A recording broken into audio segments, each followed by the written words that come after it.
জীবন এমন ভাবে পরিচালনা করেন, মানুষের কাজ করবেন, মানুষের সাথে কখনো অভদ্র আচরণ করবেন না।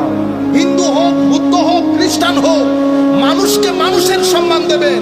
কোন রিক্সাওয়ালা সুইপারের সাথে কখনো তুই তুকারি করবেন না। ভালো বংশের পোলাপাইন কখনো মানুষের সাথে বেয়াদবি করেন।